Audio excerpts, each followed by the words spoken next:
همچنانی که به دنیا می آید هیچ اختیاری ندارد، از دنیا رفتن هم انسان هیچ اختیار و قدرت توان ندارد. با کدام کار چگونه می رود هیچ کس نمی داند که چگونه می رود، با کدام سبب می رود، کی می رود، در چند سالگی می رود، هیچ کس نمی داند. لیکن مهم و اساس این مهلتی را که خداوند عزوجل در اختیار انسان داده است، به مانند این مرحوم همیشه برای منفعت دیگران، انسانی که برای دیگران زندگی کند نام نیکش همیشه میماند. انسانی که خیرخواه دیگران باشد هیچ خوف و خطر دیگر برای اون وجود ندارد. انسانی که خصوصا برادران اهل اسلام یک نقطه را همیشه در ذهن داشته باشیم، انسانی که برای آرامی و آسودگی مردم مسلمان، جامعه مسلمانی سعی و تلاش و مهنت و زحمت داشته باشد، برای این هیچ خطری نیست. چرا که پیامبر علیه السلام میگوید الراحمون یرحمهم الرحمن، اونهایی که رحم به بندگان من میکنند، رحم و جنت و مغفرت و بخشش من برای اونها حتمی و لازم است.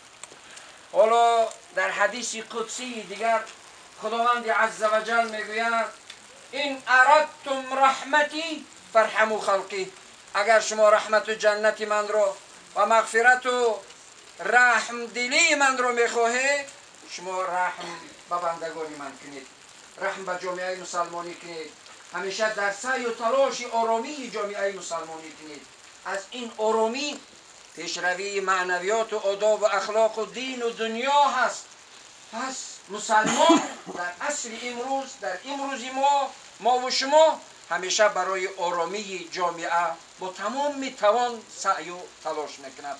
برادر مرحوم سهراب از این گونه انسان بود که همیشه میخواست جامعه آرام باشد، برادری و دوستی و رفیقی و یکدیگر قدرکنی همیشه پابرجا و مستحکم باشد. از این گونه افراد جامعه بود.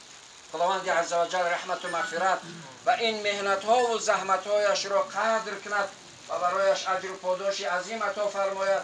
و خداوند عزوجل این در اخیر عمر بیماری ها، حالا خداوند عزوجل از رحمتش هست که بندهش را بخواهد از تمام گناه پاک کند، بالایش بیماری ها و وزنینی ها میارد. به سبب این بیماری و وزنینی از تمام گناه پاک میگرداند و خداوند غفور و رحیم است.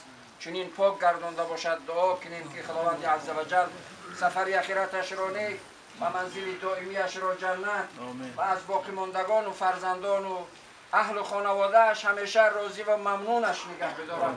و خداوند عزوجل فرزندان و باقی ماندگانش را برایش همچون منبع خیر و ثواب و صدقه جاریه قرار بدهد و برای نزدیکان و دوستان و تمام مردم و تمام دوستان و نزدیکان و حبیب و محبوبش خداوند عزوجل صبر جمیل و اجر عظیم عطا فرماید. و برای ما و شما که میگوید صلات جنازه و قرات و به مانند کوه احد اجر و پاداش، خداوند این اجر و پاداش بزرگ را نصیب و روزی بگرداند برحمتک.